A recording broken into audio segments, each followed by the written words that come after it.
ವಿಜಯಲಕ್ಷ್ಮಿ ಮನೆಯಲ್ಲಿ ದರ್ಶನ್ ಬಟ್ಟೆ ಹಾಗೂ ಶೂ ವಶಕ್ಕೆ ಪಡೆಯಲಾಗಿದೆ. ಬಟ್ಟೆ ಶೂ ವಶಕ್ಕೆ ಪಡೆದ ಬಗ್ಗೆ ಮಾಹಿತಿ ನೀಡುವಂತೆ ನೋಟಿಸ್ ಕೊಡಲಾಗಿತ್ತು.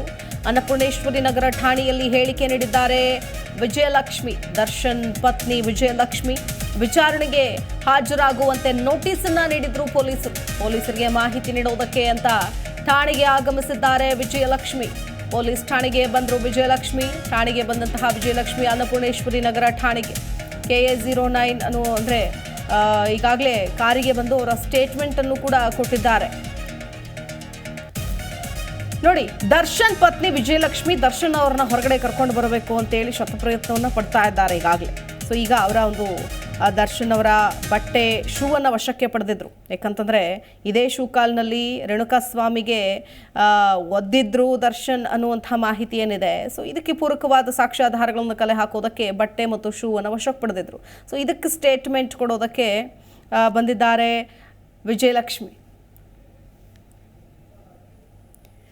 ಇದೇ ವಿಚಾರಕ್ಕೆ ಸಂಬಂಧಪಟ್ಟಂತೆ ಮತ್ತಷ್ಟು ಡೀಟೇಲ್ಸ್ ಕೊಡ್ತಾರೆ ನಮ್ಮ ಪ್ರತಿನಿಧಿ ವಿಶ್ವನಾಥ್. ನೇರ ಸಂಪರ್ಕದಲ್ಲಿ ಜಾಯ್ನ್ ಆಗ್ತಾ ಇದ್ದಾರೆ. ವಿಶ್ವನಾಥ್, ನೋಡ್ತಾ ಇದ್ದೀವಿ ಈಗ ವಿಜಯಲಕ್ಷ್ಮಿ ಪತಿಯನ್ನ ಬಿಡಿಸ್ಕೊಂಡು ಬರೋದಕ್ಕೆ ಸಾಕಷ್ಟು ಪ್ರಯತ್ನಗಳನ್ನು ಪಡ್ತಾ ಇದ್ದಾರೆ. ಈ ನಿಟ್ಟಿನಲ್ಲಿ ಸಾಕ್ಷ್ಯಾಧಾರಗಳನ್ನು ಕಲೆ ಹಾಕೋದಕ್ಕೆ ದರ್ಶನ್ ಅವರ ಬಟ್ಟೆ ಮತ್ತು ಶೂ ಅನ್ನು ವಶಪಡಿಸಿಕೊಂಡಿದ್ರು. ಸೊ ಈ ನಿಟ್ಟಿನಲ್ಲಿ ಈಗ ಹೇಳಿಕೆಯನ್ನ ಕೊಡೋದಕ್ಕೆ ಬಂದಿದ್ದಾರೆ ವಿಜಯಲಕ್ಷ್ಮಿ. ಏನು ಮಾತನಾಡಿದ್ರು, ಏನಾದರೂ ಹೇಳಿದ್ರ ಈ ಸಂದರ್ಭದಲ್ಲಿ?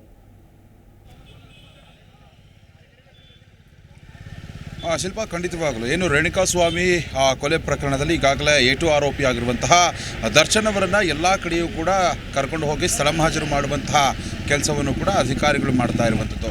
ಈ ಸಂದರ್ಭದಲ್ಲಿ ದರ್ಶನ್ ಅವತ್ತು ಏನು ಶೆಡ್ಗೆ ಹಾಕ್ಕೊಂಡೋಗಿದ್ದಂತಹ ಬಟ್ಟೆ ಮತ್ತು ಶೂ ಏನಿತ್ತು, ಈ ಒಂದು ಪ್ರಕರಣದಲ್ಲಿ ಅದು ಕೂಡ ಸಾಕ್ಷಿಯಾಗುತ್ತೆ. ಯಾಕಂತಂದರೆ ದರ್ಶನ್ ಅವರು ಕೂಡ ಅವತ್ತು ರೇಣುಕಾಸ್ವಾಮಿ ಮೇಲೆ ಹಲ್ಲೆ ಮಾಡಿರ್ತಾರೆ, ಕಾಲಿನಿಂದ ಜಾಡಿಸಿ ಒದ್ದಿದ್ದಾರೆ ಅನ್ನೋ ಒಂದು ಆರೋಪ ಕೂಡ ಇದೆ. ಹೀಗಾಗಿ ಅವರು ಹಾಕ್ಕೊಂಡಿದ್ದಂತಹ ಬಟ್ಟೆ ಆಗಿರ್ಬೋದು ಮತ್ತು ಶೂ ಆಗಿರ್ಬೋದು, ಈ ಪ್ರಕರಣದಲ್ಲಿ ಪ್ರಮುಖ ಸಾಕ್ಷಿಗಳು ಕೂಡ ಆಗುತ್ತೆ. ಈ ಒಂದು ಬಟ್ಟೆ ಮತ್ತು ಶೂಗಳನ್ನು FSRಗೆ ಕಳುಹಿಸಿ ಅದರಲ್ಲಿ ಕೆಲವೊಂದು ಮಾಹಿತಿಗಳನ್ನು ಕೂಡ ಪಡೆದುಕೊಳ್ಳುವಂತಹ ಕೆಲಸವನ್ನು ಅಧಿಕಾರಿಗಳು ಮಾಡ್ತಾರೆ.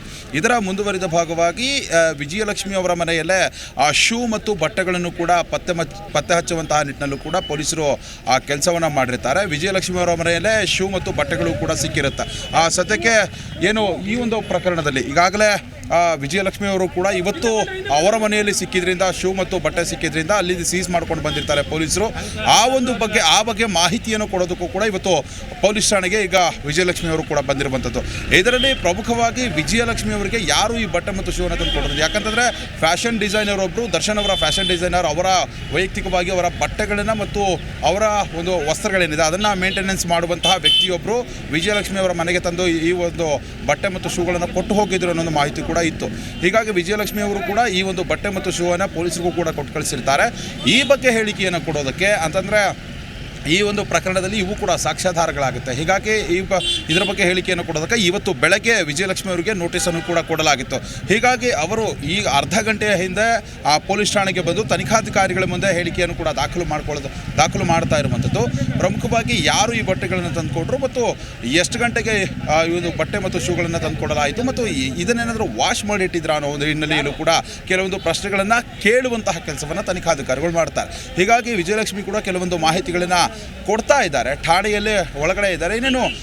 ಇನ್ನೊಂದು ಅರ್ಧ ಗಂಟೆ ಮುಕ್ಕಾಲು ಗಂಟೆ ಬಿಟ್ಟು ವಿಜಯಲಕ್ಷ್ಮಿ ಅವರು ಕೂಡ ಹೊರಗಡೆ ಬರುವಂತಹ ಸಾಧ್ಯತೆ ಕೂಡ ಇರುವಂಥದ್ದು. ಆ ಸಂದರ್ಭದಲ್ಲಿ ಅವ್ರನ್ನ ಮಾತಾಡಿಸುವಂಥ ಪ್ರಯತ್ನವನ್ನು ನಾವು ಕೂಡ ಮಾಡ್ತೀವಿ. ಆದರೆ ವಿಜಯಲಕ್ಷ್ಮಿ ಅವರು ಸತತವಾಗಿ ದರ್ಶನ್ ಅವರನ್ನು ಈ ಒಂದು ಪ್ರಕರಣದಿಂದ ಬಿಡಿಸಬೇಕು ಅನ್ನೋ ಒಂದು ನಿಟ್ಟಿನಲ್ಲಿ ಲಾಯರನ್ನು ಕೂಡ ಅವರೇ ನೇಮಕ ಮಾಡಿದ್ದಾರೆ ಅನ್ನೋದು ಮಾಹಿತಿ ಕೂಡ ಇರುವಂಥದ್ದು. ಇಷ್ಟಾದ್ರೂ ಕೂಡ ನಟ ದರ್ಶನ್ ಅವರನ್ನು ಇದುವರೆಗೂ ಕೂಡ ಅವರು ನೋಡೋದಕ್ಕೆ ಬಂದಿರಲಿಲ್ಲ ಠಾಣೆ ಬಳಿ. ಆದರೆ ಈಗ ಹೇಳಿಕೆಯನ್ನು ದಾಖಲು ಮಾಡಬೇಕಾದಂತಹ ಸಂದರ್ಭ ಎದುರಾಗಿತ್ತು, ನೋಟಿಸನ್ನು ಕೂಡ ಕೊಡಲಾಗಿತ್ತು. ಹೀಗಾಗಿ ವಿಜಯಲಕ್ಷ್ಮಿ ಇವತ್ತು ಅನ್ನಪೂರ್ಣೇಶ್ವರ ನಗರ ಪೊಲೀಸ್ ಠಾಣೆಗೆ ಬಂದು ಇಲ್ಲಿರುವಂತಹ ತನಿಖಾಧಿಕಾರಿಗಳ ಮುಂದೆ ಹೇಳಿಕೆಯನ್ನು ಕೂಡ ದಾಖಲು ಮಾಡ್ತಾ ಇರುವಂಥದ್ದು. ಇನ್ನು ಸದ್ಯಕ್ಕೆ ಅವರು ಏನೆಲ್ಲ ಹೇಳಿಕೆಗಳನ್ನು ದಾಖಲು ಮಾಡ್ತಾರೆ ಮತ್ತು ಏನೆಲ್ಲ ಅಂಶಗಳನ್ನು ಉಲ್ಲೇಖ ಮಾಡಿ ಪೊಲೀಸರ ಮುಂದೆ ಮಾತನಾಡ್ತಾರೆ ಮತ್ತು ಕೆಲವೊಂದು ಮಾಹಿತಿಗಳನ್ನು ಕೊಡ್ತಾರೆ ಅನ್ನೋ ಒಂದು ನಿಟ್ಟಿನಲ್ಲೂ ಕೂಡ ಕುತೂಹಲ ಇದೆ. ಅವರು ಹೊರಗಡೆ ಬಂದಾದ ಮೇಲೆ ತನಿಖಾಧಿಕಾರಿಗಳಿಂದ ಕೆಲವೊಂದು ಮಾಹಿತಿಗಳು ಕೂಡ ಬರಬೇಕಾಗತ್ತೆ. ಅದು ಸಿಕ್ಕ ನಂತರ ವಿಜಯಲಕ್ಷ್ಮಿ ಅವರು ಏನು ಮಾತನಾಡಿದ್ದಾರೆ ಮತ್ತು ಏನೆಲ್ಲ ಮಾಹಿತಿಗಳನ್ನು ಕೊಟ್ಟರು ಅನ್ನೋದನ್ನು ಕೂಡ ನಾವು ವೇಟ್ ಮಾಡಬೇಕಾಗುತ್ತೆ. ಸದ್ಯಕ್ಕಂತೂ ದರ್ಶನ್ ಪ್ರಕರಣದಲ್ಲಿ ಸಾಕ್ಷ್ಯಾಧಾರಗಳನ್ನು ಕಲ್ಪಿಸಿಕೊಳ್ಳುವಂತಹ ನಿಟ್ಟಿನಲ್ಲಿ ಅಧಿಕಾರಿಗಳು ಏನು ಕೆಲಸ ಮಾಡ್ತಾ ಇದ್ದಾರಲ್ಲ, ಅದರಲ್ಲಿ ಈ ಆರೋಪಿಗಳು ಧರಿಸಿರುವಂತಹ ಬಟ್ಟೆಯನ್ನು ಕೂಡ ಬಿಡದೆ ಇವರ ಜನ್ಮವನ್ನು ಜಾಲಾಡುವಂತಹ ಕೆಲಸವನ್ನು ಕೂಡ ಅಧಿಕಾರಿಗಳು ಮಾಡ್ತಾ ಇರುವಂಥದ್ದು. ಶಿಲ್ಪ, ಒಟ್ಟಾರೆಯಾಗಿ ಈ ಪ್ರಕರಣದಲ್ಲಿ ಬಟ್ಟೆ ಮತ್ತು ಶೂಗಳಾಗಿರಬಹುದು, ವಾಹನಗಳಾಗಿರಬಹುದು, ಅದೇ ರೀತಿಯಾಗಿ CCTV ಫುಟೇಜಸ್ಗಳಾಗಿರ್ಬೋದು, ಎಲ್ಲ ಟೆಕ್ನಿಕಲ್ ಎವಿಡೆನ್ಸ್ಗಳ ಆಧಾರದ ಮೇಲೆ ತನಿಖೆಯನ್ನು ನಡೆಸಿದಂತಹ ಸಂದರ್ಭದಲ್ಲಿ ಶೂ ಮತ್ತು ಬಟ್ಟೆಯನ್ನು ಕೂಡ ವಶಪಡಿಸಿಕೊಂಡು ತನಿಖೆಯನ್ನು ನಡೆಸೋದಕ್ಕೂ ಕೂಡ ಪೊಲೀಸರು ಮುಂದಾಗಿದ್ದರು. FSL ತಂಡದಿಂದ ಕೆಲವೊಂದು ವರದಿ ಕೂಡ ಬರಬೇಕಾಗತ್ತೆ. ಹೀಗಾಗಿ ಆ ವರದಿಗೂ ಕೂಡ ಕಾಯ್ತಾ ಇರುವಂಥದ್ದು. ಒಟ್ಟಾರೆಯಾಗಿ ಈ ಪ್ರಕರಣದಲ್ಲಿ ಈಗ ವಿಜಯಲಕ್ಷ್ಮಿ ಅವರನ್ನು ಕೂಡ ಕರೆಸಿ ಒಂದು ಹೇಳಿಕೆಯನ್ನು ದಾಖಲು ಮಾಡಿಕೊಳ್ಳುವಂತಹ ಕೆಲಸವನ್ನು ಕೂಡ ಅಧಿಕಾರಿಗಳು ಮಾಡ್ತಾ ಇರುವಂಥದ್ದು. ಶಿಲ್ಪ, ಓಕೆ, ಧನ್ಯವಾದ ವಿಶ್ವನಾಥ್ ಡೀಟೇಲ್ಸ್ಗಾಗಿ.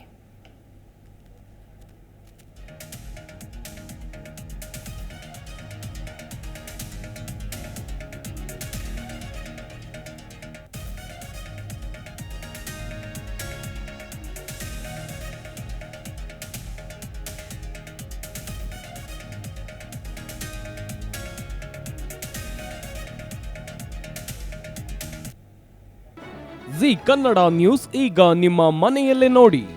ಎಲ್ಲ ಕೇಬಲ್ಗಳಲ್ಲಿ ಈಗ ಲಭ್ಯ. Sun Direct 292, Jio TV 1334, U Digital 162, City Cable 51, GTPL 17, Abhishek cables 821, rock line telecommunication 51, Shri Basaveshwara number 60, Vinayaka digital number 53, in digital number 896ರಲ್ಲಿ. ನಿಮ್ಮಿಸ್ತದ ಜಿ ಕನ್ನಡ ನ್ಯೂಸ್ ನೋಡಿ ಆನಂದಿಸಿ.